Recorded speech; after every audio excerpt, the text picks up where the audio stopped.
주님 자신에게 한 것이라고 말씀했어요. 그러니까 우리 교회에 있는 분들도 지금 굉장히 어려움 가운데, 질병 가운데, 고통 가운데 치료받고 있는 분들을 돌아보는 것들이 주님을 돌아보는 것과 똑같다. 왜? 그들은 하나님의 형상을 가진 자들, 하나님의 형상의 실체가 바로 그리스도거든요. 그래서 어떤 면에서는 막 잔치에 참여하지 못하는 것보다는, 예를 들어서 좋은 날, 뭐 100일이다, 돌이다, 뭐 결혼식이다, 이런데 좀 돌아보지 못하는 거는 그렇게 그간 뭐 좀 그거 덜한데, 장례 예식이라든가 어떤 사고라든가 어려움 당한 데는 일부러라도 돌아보는 것이 너무너무 중요합니다. 지극히 작은 자 하나 죽일 때 그걸 먹을 걸 주는 게 예수님께 주는 거하고 똑같다라고 사실 이야기합니다. 거꾸로 돌려보면 어려움 당하고 있는 사람들을 돌아보는 게 굉장히 중요해요. 제가 그 전도사 되고 난 다음에 무보수 전도사로 한 4, 5년을 전도사 때 사역을 한 적이 있었어요. 결혼하자마자 IMF가 터져가 되게 어려울 때였거든요. 뭐 살아놓고 얼마나 있다가 대원이 정도 태어났을 때 정도 같은데, 그때 겨울인데 기름 부을래 기름이 이렇게 없더라고요. 그러니까 막 너무너무 추우니까 덜덜덜 떤 거요. 근데 저희들은 그런 거 이제 말을 하는 사람이 아니거든요. 그런데 이제 한 권사님이 어떻게 딱 알고 모르겠어요. 조용히 와가지고 기름 있나 없나 체크를 했는지, 꼭 보면 기름이나 쌀을 이렇게 가장 어려울 때 딱 갖다 놓고 가는데 진짜 그때 감사하더라고요. 그냥 기름 많은데 주면 있는데 뭐하러 갖고 왔습니까? 이럴 거 아닙니까? 근데 진짜 없는데 딱 받으니까 너무 감사한 거예요. 주머니에 돈이 많은데 배가 고픈데 옆에 아이가 과자 먹으면 아이고 나도 빨리 사 먹어야겠다 그러겠지만, 주머니에 돈이 진짜 사 먹을 돈도 없는데 옆에 아이가 과자 먹고 있으면 저거 빼뜨려 먹고 싶다. 그런 만큼 비참해지는 거라니까. 그러니까 이게 줄이고 있는 분들, 목마른 분들, 나그네 된 분들, 벗은 분들, 병들은 분들, 옥에 갇힌 분들을 돌아보는 것들이 굉장히 중요하다고 이야기를 합니다. 특히 예수를 그리스도로 알고 믿고 영혼을 살리는 사람일수록 이런 부분들도 너무 중요하죠. 사도 바울이 성도들의 쓸 것을 공급하며 손대접하기를 힘써라 그렇게 이야기했고, 감독들, 목사님들과 장로들의 자격 요건 중에 하나로 나그네 대접하는 걸 말했어요. 이 나그네를 대접한다는 말은 우리 사람들이 아니잖아요. 우리 동네 사람들이 아니란 말이에요. 타지에서 오는 사람이란 말이에요. 엄격하게 말하면 이 나그네를 대접하고 나그네를 돕는다는 말은 유대 사회에서는 이방인에 대한 부분들입니다. 전혀 다른 민족에 대해서 대접하고 그들을 돌아보는 것, 200개 나라와 2000개가 넘는 미전도 부족국가 사람들을 돌아보고 대접하는 것들이 너무너무 중요하다고 사실은 강조하고 있는 겁니다. 그리고 이 아브라함은요, 318인의 가병을 거느리고 싸움에서도 이기고 굉장한 힘이 있는 사람임에도 불구하고 이 사람 형태로 보이는 3명 앞에 가가지고 아예 몸을 땅에 굽히고 겸손한 마음으로 영접, 그들을 주라고 불렀고 자기는 종이라고 하면서 손님을 높이고 자기를 낮추는 모습들이 나타나고 있습니다. 마태복음 20장 26절 27절에도 너희 중에 섬기는 자가 큰 자다. 높아지고 있는 사람은 낮아져야 되고 어린아이와 같지 않으면 안 된다라고 이야기하고, 사도 바울은 로마서 12장, 에베소서 5장, 빌립보서 2장에 서로 우애하고 존경하기를 먼저 하며 피차 복종하고 자기보다 남을 낮게 여겨라. 어떤 사람들은 아나무인이죠. 내가 최고고 내가 제일 낫다고 생각하고 뭐 무시하는 그런 사람들이 굉장히 많은데, 자기보다 남을 낮게 여기는 게 너무너무 중요하다라고 이야기를 합니다. 그래서 우리가 하나님 앞에 예물 드리는 것이나 또 목양하는 것들도 자원하고 기쁨으로 하지 않으면 아무 의미가 없다라고 성경은 이야기하고 있습니다.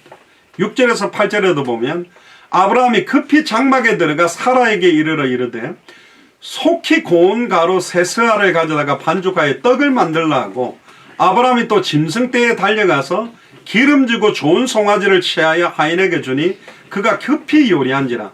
아브라함이 버터와 우유와 하인이 요리한 송아지를 가져다가 그들 앞에 진설하고 나무 아래 모셔 섬에 그들을 먹이니라.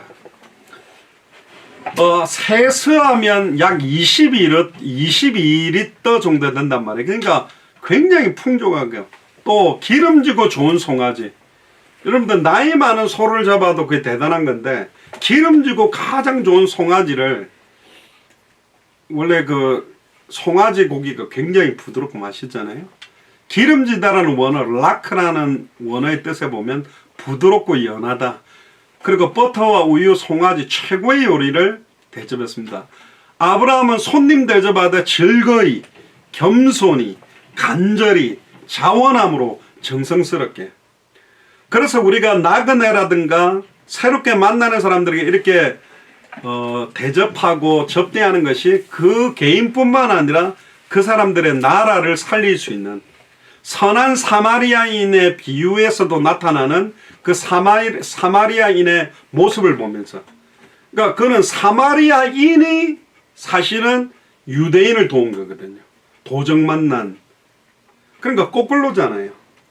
우리가 보면 지금으로 말하면 조금 이렇게 못 사는 나라들 보면 한국 사람들이 약간 무시하는 경향이 좀 있잖아요. 거꾸로 미국 백인들도 아시아계 보면 막 무시하는 경향이 은연중에 있다고요.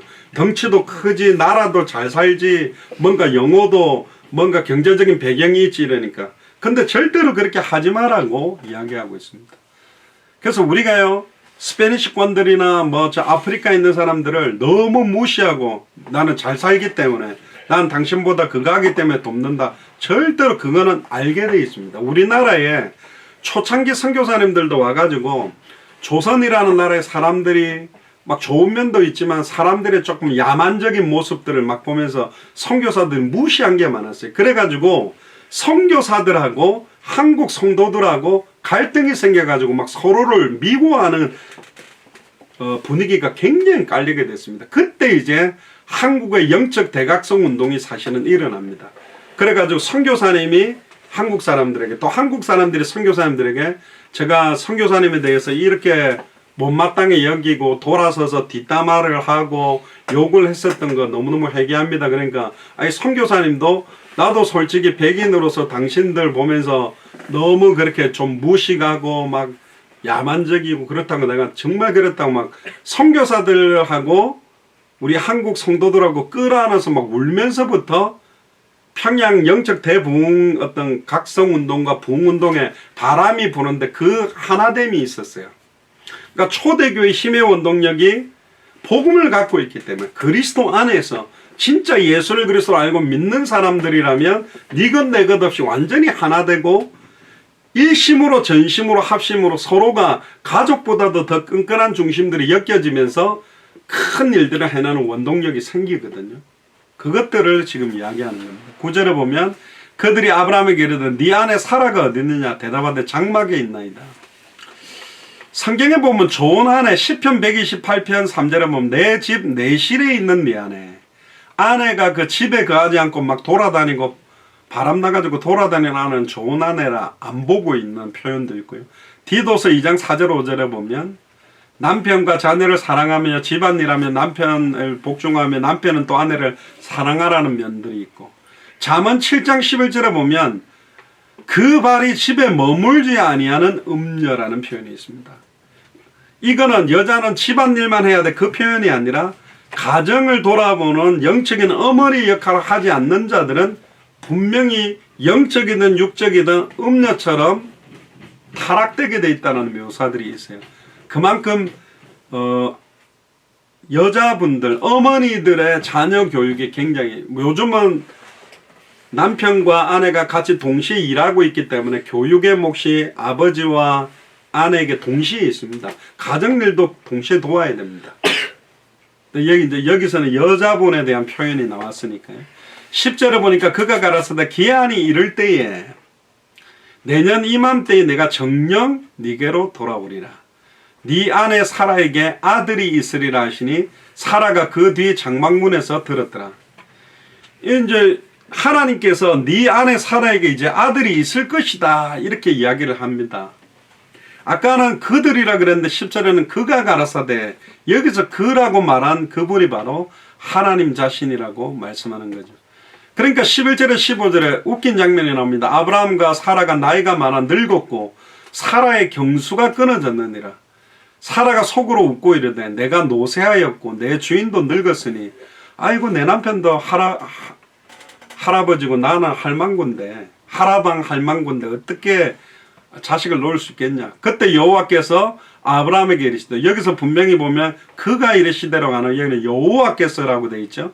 아브라함에게 이르시되 사라가 왜 웃으며 이르기를 내가 늙었거늘 어찌 아들을 낳으리요 하느냐, 왜 불신앙하느냐, 왜 비웃냐. 그러면서 하시는 말씀이 여호와께 능치 못한 일이 있겠냐. 기한이 이를 때 내가 네게로 돌아오리니 사라에게 아들이 있으리라. 불가능한 것 같은 이야기를 합니다. 근데 인간적인 생각으로는 이해가 안 되는 거죠. 사라가 두려워서 승인치 아니하여 가라도 내가 웃지 아니하였느니라 가라사대 따라오세요. 아니라 네가 웃었느니라. 하나님은 속으로 웃었는지도 다 알아요. 그러니까 하나님을 속일 수 있는 사람들은 없다. 그 하나님 앞에 서서 중심 있게 살아가는 모습을 신실하다라고 이야기합니다. 사람들 앞에 속이지 않고 하는 걸 보고 성실하다고 그러거든요. 우리 신앙생활 하는 사람들은 사람에게 보이려고 하면 안 됩니다. 목사님이나 장로님들에게 잘 보이려고 하는 것도 아닙니다. 하나님 앞에서. 우리는 하나님과 함께 일하는 자고, 하나님은 전능하신 하나님입니다. 엘 샤타이라고 하는데, 하지 못하시는 것이 없다. 없는 것을 있게 하시고 죽은 자를 다시 살리는 분이 하나님이시죠. 그렇게 믿습니까? 그리고 또 16절에서 19절에 보면 중요한 말씀이 나옵니다. 그 사람들이 거기 일어나서 소돔으로 향하고, 그러니까 소돔과 고모라 땅을 이제는 심판하기 위해서 항하는 중에 아브라함을 만나게 된 거죠. 아브라함은 그들을 전송하러 함께 나가니라. 여기서 여호와께라고 나오죠. 여호와께서 가라사대 나의 하려는 것을 아브라함에게 숨기겠냐. 이 말 굉장히 중요합니다.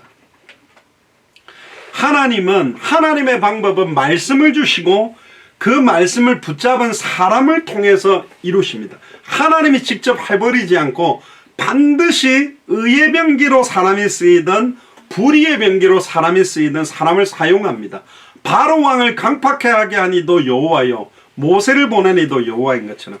그렇다면 한 나라와 한 지역에 일어나는 일을 그 한 나라와 한 지역을 책임지고 기도하는 사람들에게 숨기겠느냐. 거꾸로 돌려보면 역설법이죠. 숨기지 않는다. 알게 할 거다.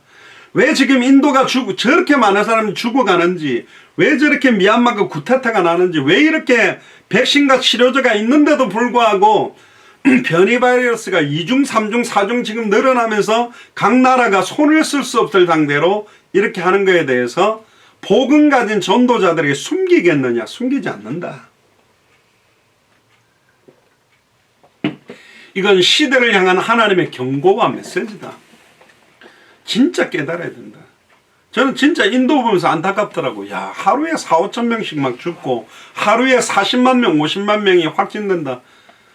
인도 복음화를 못하니까 하나님이 심판하고 계시는 게 아니냐. 빨리 복음 가진 자들이 진짜 기도해야 되겠습니다. 아브라함은 강대한 나라가 되고 천하 만민이 그를 인하여 복을 받게 될 것이다. 여기 천하 만민이 마가복음 16장 15절에 20절 천하 만민에게 복음을 전하라는 의미하고 예수님이 오셔서 말씀하신 것과 아브라함에게 여호와 하나님이 말씀하신 것하고 똑같죠. 아브라함과 다윗의 자손 예수 그리스도의 세계이기 때문에 그렇습니다. 아브라함과 다윗의 자손 예수님을 나의 그리스도로 믿는 우리에게도 주시는 약속입니다. 우리는 강한 나라가 되고 천하 만민은 우리를 인하여 복을 받게 될 것이 아니냐. 올해 2021년에 너로 말미암아 땅의 모든 족속이 복을 받게 될 것이다 라는 메시지하고 연결된 거죠. 또 이렇게 이야기합니다. 내가 그로 그 자식과 권색에게 명하여 여호와의 도를 지켜 의와 공도를 행하게 하여. 여기서 말하는 여호와의 도가 사실은 고린도전서 1장 18절에 십자가의 도가 멸망받을 자들에게 미련하게 보이지만 구원을 얻는 우리에게는 하나님의 능력이 된다. 여호와의 도가 바로 십자가의 도, 예수 그리스도의 십자가의 죽음과 부활을 상징하는 겁니다. 그를 택하인 나는 이는 나 여호와가 아브라함에게 대하여 말한 일을 이루려야 함이라. 하나님은 말씀하시고 그 말씀하신 대로 이루십니다. 가나안 땅에 들어갈 수 없다라고 10명의 정탐꾼이 말해가지고 막 하니까 이스라엘 백성들이 민수기 14장이죠. 막 밤새도록 통곡 하니까 여호와 하나님이 너무 열받아서 죽이려고 하니까 모세가 절대로 죽이면 안 됩니다. 그러니까 용서하면서도 이런 말씀을 했거든. 너희들의 말이 내 귀에 들린 대로 내가 시행해 주겠다. 너희들이 안 된다 그러면 안 되게 만들 것이고 너희들이 된다고 그러면 내가 되게 만들 것이다. 그런데 심지어 우리가 된다가 아니라 하나님이 이루려고 하는 약속을 우리는 받았단 말이죠. 모든 족속으로 제자를 삼아라. 천하 만민에게 복음을 전해라. 땅끝까지 이르러 내 증인이 되리라. 마태복음 24장 14절에 결국 66권의 최종적인 성취는 마태복음 24장 14절에 이 천국 복음이 모든 민족에게 증언되기 위하여 온 세상에 전파되리니 그제야 끝이 온다. 큰 교회를 지으면 끝이 온다도 아니고 어마어마하게 많이 성도들을 모으면 끝이 오는 것이 아니라 어차피 개척교회 이쪽 교회 저쪽 교회 상처받고 큰 교회로 다 몰려가서 여기는 뭐 경제적으로 걱정도 없고 건축도 안 하고 부담 없으니까 편안하게 신앙생활 하자고 20만 명 모인 교회가 교회라는 의미가 아니라 200개 나라와 2000개가 넘는 미존도 부족 국가에 목재 없는 양과 같이 유리하며 방황하고 추수할 곡식들이 휘어져 있는 곳에 가서 추수할 곡식을 추수할 제자들이 일어나야 되거든요. 이 천국 복음이 모든 민족에게 증언되기 위하여 온 세상에 전파되리니 그제야 끝이 온다. 처처히 아무리 기근과 지진과 난리의 소문이 있어도 아니다. 이 복음이 빨리 증거가 돼요. 그래서 결국은 모든 나라를 빨리 살리는 방법이 빨리 이 복음을 전파하는 구령의 열정이 사실은 필요한 겁니다. 그래서 아브라함에게 하나님이 몇 가지를 말씀해요. 첫 번째는 내가 그를 택했다고 19절에 이야기합니다. 내가 하나님을 택한 것이 아니고 너희가 나를 택한 것이 아니요 내가 너를 지명하여 불렀나니 너는 내 것이라는 것처럼 여호와 하나님이 아브라함을 선택했어요. 예다티우라고 그러는데 내가 그를 알았다. 알았다란 말은 헬라어로는 기노스코라 그러는데 부부가 남자와 여자 남편과 아내가 서로를 알듯이 아는 것이다. 한 몸을 이루는 것처럼 아는 걸 안다고 그럽니다. 저는 바이든 대통령을 압니다. 근데 그분은 나를 몰라요. 그분도 나를 알고 내가 그분을 알아야 된다는 거예요. 서로가 서로를 인격적으로 만나서 알아야 된다는 의미거든요. 로마서 8장 29절에 하나님이 미리 아신 자들로 또한 그 아들의 형상을 본받게 하기 위하여 미리 정하셨다. 그러니까 창세전에 영세전에 우리를 정해놓으셨다는 게 이 말씀입니다. 미리 우리를 알았대요. 우리의 성격과 기질과 우리의 추악함과 더러움도 다 아셨고 예수 그리스도의 형상을 본받게 하기 위해 그를 닮게 하기 위해 우리를 정해놓으셨답니다. 그러니까 그걸 보고 은혜라 그러죠. 왜 나를 선택했지? 나보다 훨씬 성격도 좋고 능력도 좋고 더 잘할 수 있는 사람이 있을 건데 그래서 신묘막측하다. 신기하고 묘하고 측량할 수 없을 정도로. 두 번째입니다. 여호와 하나님은 아브라함의 자손들이 이 일을 행하기를 원한다고 이야기합니다. 아브라함뿐만 아니라 네 씨로 말미암아 천하 만민이 복을 얻고 네 씨로 말미암아 대적의 문을 얻을 것이다. 네 몸에서 날 자가 네 후사다. 결국 1차적으로는 이삭이지만 아브라함과 다윗의 자손으로 오실 메시아 그리스도 예수님에 대한 언약을 자손들에게 준 겁니다. 그래서 잠언서 22장 6절에 마땅히 행할 것을 아이들에게 가르치라. 그리하면 늙어도 그것을 떠나지 아니하리라. 그래서 이 가르치는 것이 너무너무 중요하고 에베소서 6장 4절에 또 아비들아 너희 자녀를 노엽게 하지 말고 막 아이들을 화나게도 만들지 말아 합니다. 부모님들도. 오직 주의 교양과 훈계로 양육해라. 그리고 하나님이 아브라함의 세 번째 하신 게 뭐냐? 아브라함과 그 자손들이 복을 얻을 것이다. 강대한 나라가 되고 천하 만민이 그로 말미암아 복을 얻게 되고 창세기 12장 3절에 나오는 땅의 모든 족속이 아브라함과 아브라함 후손 때문에 복을 얻게 될 거다. 이게 22장 18절에도 또 반복됩니다. 이 복은 아브라함의 자손 예수 그리스도로 말미암아 누리는 구원의 하늘에 속한 신령한 복을 말하는 거죠. 이제 결론적으로 20절에서 33절에 보면 의인 10명이 없어서 소돔과 고모라가 이제 망하게 됩니다. 20절에 보면 또 가라사대 소돔과 고모라에 대한 부르짖음이 크고 그 죄악의 심이 중하니 그러니까 아브라함이 살고 있는 도시하고는 관계가 없는 데가 소돔과 고모라 땅이에요. 거기는 사실 누가 가고 있냐? 조카 롯이 가 있거든. 엄격하게 말하면 아브라함이 살고 있는 동네도 아닌데도 아브라함에게 소돔과 고모라 땅이 부르짖고 있고 그 죄악에 신중한 걸 누구한테 이야기하냐? 아브라함한테 이야기합니다. 예를 들면 부산이 너무너무 타락하고 심각한 도시다. 그럼 부산 사는 사람한테 이야기했는데 갑자기 서울 사는 사람들 부산이 저렇게 지금 타락돼 있다. 인도가 지금 저렇게 많이 죽어가는데 갑자기 한국 사람 보고 인도가 막 저렇게 죽어간다. 뭐 우리한테 이야기해요. 인도 사람들이 알아서 하겠죠. 인도에도 대통령 다 있는데 아니라는 거죠. 하나님의 마지막 언약, 세계복음의 언약을 가진 그리스도의 제자들, 인생의 모든 문제의 원인과 해답을 가진 자들에게 사실 책임이 있다는 것을 여기 가르쳐 주는 부분들이 있습니다. 처음부터 이 소돔과 고모라 땅이 죄악 가운데 들어간 것이 아니겠죠. 계속 흑암 세력들이 역사하는 거고, 잠언서 8장 13절에 여호와를 경외하는 것은 악을 미워하는 것이다. 잠언서 16장 6절에 인자와 진리로 인하여 죄악이 속하게 되고 여호와를 경외함으로 인하여 악에서 떠나게 된다. 결국 인자와 진리, 결국 하나님을 사랑하는 마음과 원색적인 복음을 누리게 되면 죄악들이 계속 떠나가게 되어 있습니다. 저희 예전에 이모부가 그렇게 술을 많이 드셨거든요. 근데 저희 이모부가 예수님을 그리스도로 영접하고 난 다음에 술이 보기도 싫어졌대요. 그래 한 번 먹었는데 막 다 토해버렸다더라고요. 끊어야지 이런 게 아니라 의미가 없어져 버렸어요. 하나님이 주시는 인자와 진리와 은혜가 임하면 세상 것이 별로 의미가 없어져 버리게 된다는 거예요. 그래서 이런 영적인 각성이 일어나지 않으면 그 사회와 그 도시는 도덕적으로 아예 갱신과 회복의 가망성이 없는 상태가 됩니다. 엄격하게 말하면 롯과 롯의 아내와 두 딸이 진짜 그 지역을 살릴 만한 역할들을 사실은 못했다고 합니다.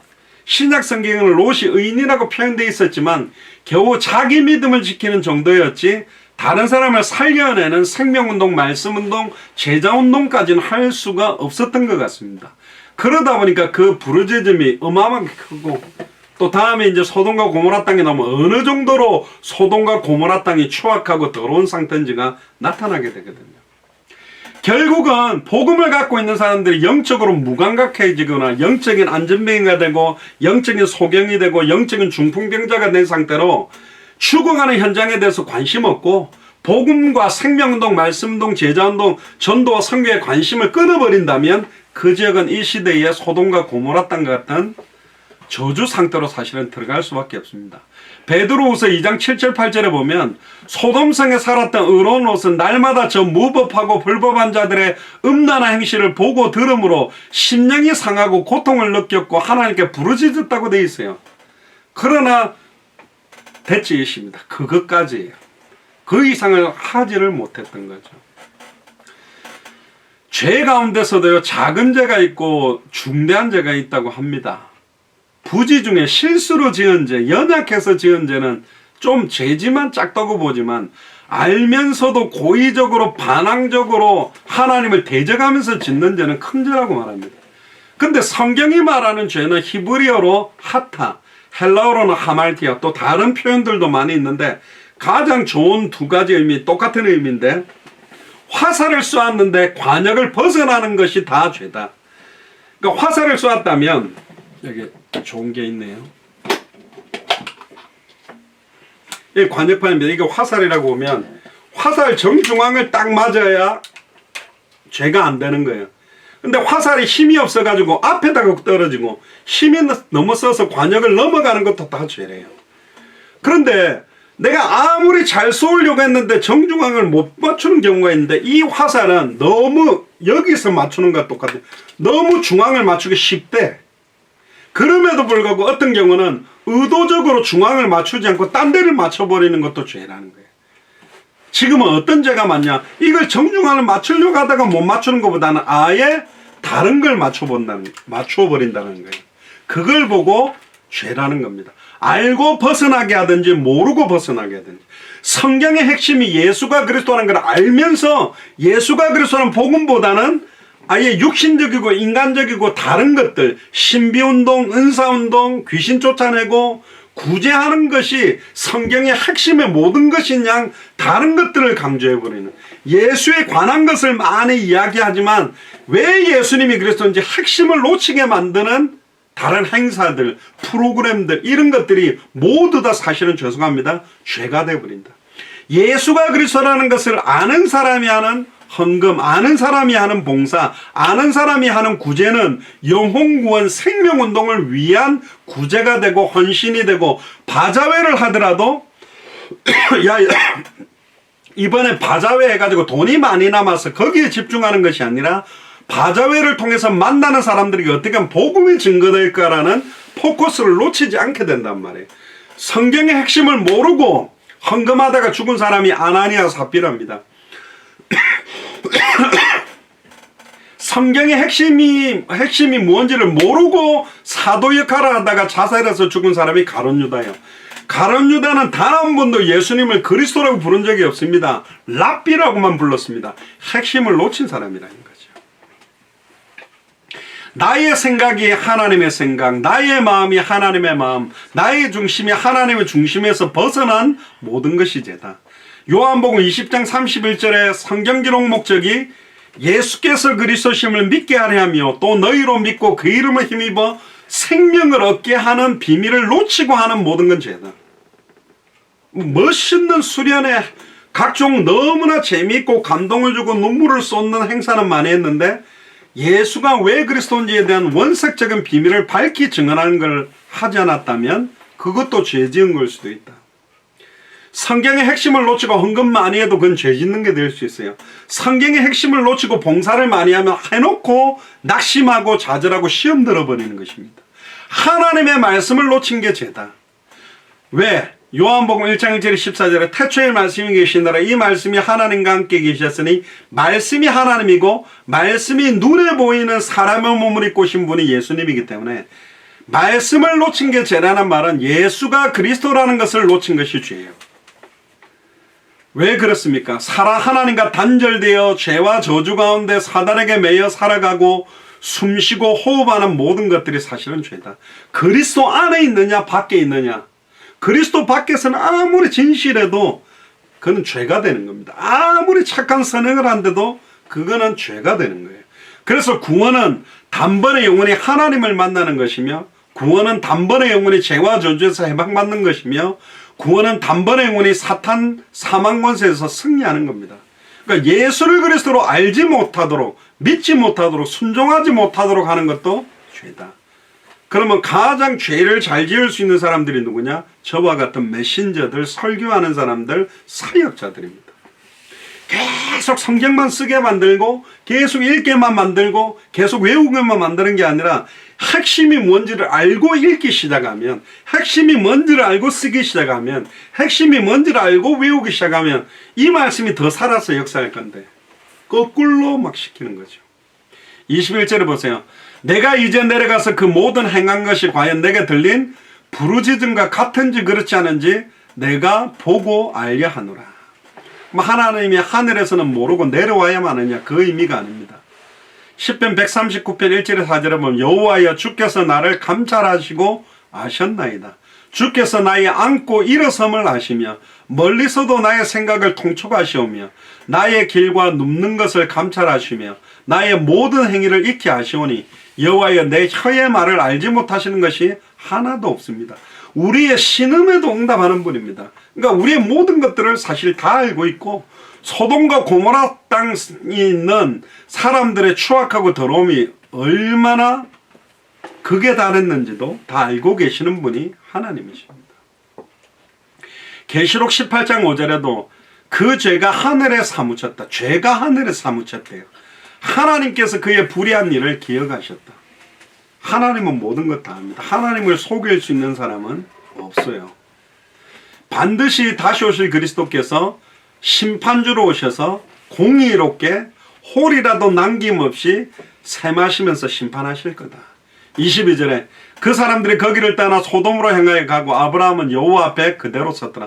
3명 중에 2명은 소돔으로 떠나서 나중에 보면 롯을 만나고, 그 여호와 하나님의 현현으로 나타났던 분은 아브라함 앞에 그대로 서 있다라는 표현을 하고 있습니다. 근데 23절에 25절에 보세요. 이런 이야기를 합니다. 가까이 나가서 가라되 주께서 의인을 악인과 함께 멸하시려 하니까 아브라함이 깨달은 거예요. 가만히 보니까 두 천사가 가서 소돔과 고모라 땅을 심판하시려고 하는 것을 알게 된 겁니다. 그러니까 이제 아브라함이 변론을 하는 거예요. 그 성 중에 의인이 혹시 50명 정도 있으면 그 의인을 갖다가 용서하지 않고 의인을 악인과 함께 죽이시면 어떻게 됩니까? 의인과 악인을 균등히 하심도 불가능이다. 세상을 심판하시니까 공의를 행하실 것 아니니까. 꼭 하나님을 훈계하는 것처럼 보입니다만은 훈계하는 것은 아니지만요. 변론하기 시작하는 겁니다. 소돔과 고모라 땅에 롯도 있고 분명히 의인이 있을 건데 하나님 다 그 도시를 멸망하면 안 되잖아요. 지금 인도에도 너무 많은 사람이 죽어가는데 과연 인도에 하루에 3,000명, 4,000명이 죽는데 복음을 알고 죽은 사람이 많을까요? 복음을 모르고 죽은 사람이 많을까요? 종교 대비를 해봐도 복음을 모르고 들어 죽은 사람이 더 많아요. 그러면 진짜 안타까워야 됩니다. 저 가서 저 복음 전했으면 그래도 영원한 생명을 얻을 것인데 사실은 하나님 앞에 나아간다는 게요 어렵습니다. 사실 남편이 죄를 지면 아내 눈을 똑바로 못 쳐다보잖아요. 그런 것처럼 하나님 앞에 양심의 꺼리낌을 가지면 절대로 하나님 앞에 나아갈 수도 없고 가까이 나가도 평안할 수가 없어요. 창세기 3장에 아담이 범죄하고 난 다음에 여호와의 낯을 피했다라는 표현이 있습니다. 악을 행하는 자마다 빛을 미워하여 빛으로 오지 못한다. 왜 그렇죠? 그 행위가 드러날까 봐. 진리를 쫓는 자는 빛으로 오나니 이는 그 행위가 하나님 안에서 행한 것임을 나타내려고. 우리가 마지막 때 이렇게 빛으로 나아가는 자가 되어야 됩니다. 우리가 아브라함처럼요 소돔과 고모라 땅에 죽어가는 사람을 위해 변론하는 역할들을 해야 될 사람들이 바로 저와 여러분들이거든요. 그리고 뒤에 보니까요 아마 아브라함이 좀 순진했던 것 같아요. 소돔과 고모라 땅이 얼마나 악하고 죄악 가운데 있었는지 몰랐는지 이런 이야기를 합니다. 26절부터 31절에 여호와께서 가라사대 내가 만일 소돔성 중에서 의인 50명을 찾는다면 그들을 위하여 온 지경을 용서해 주겠다. 그러니까 아브라함이 그럼 알겠습니다. 찾아보겠습니다. 빨리 50명 정도 복음 전해서 찾아낼게요 하고 달려가야 되는데 안 그러고 아브라함이 말하여 가로되 티끌 같은 나라도 감히 주께 구하나이다. 혹시 50명 중에 5인이 부족하면 45명이 있다면 그래도 소돔을 안 멸망시키겠습니까? 그러니까 또 하나님이 좋다. 40명을 찾는다면 멸하지 아니하리라. 그러니까 또 아브라함이 주여 그러면 화내지 마시고 말씀해 주세요. 만약에 30명을 찾는다면 어떻게 할래요? 그러니까 30명을 찾으면 30명 찾아내도 내가 멸하지 않겠다. 그러니까 아브라함이 계속 딜을 합니다. 또 가로되 내가 감히 내 주께 구하나이다. 거기서 20명을 찾으시면 어찌하시려나이까. 가라사 내가 20명을 인하여도 소돔 땅을 멸망시키지 않겠다.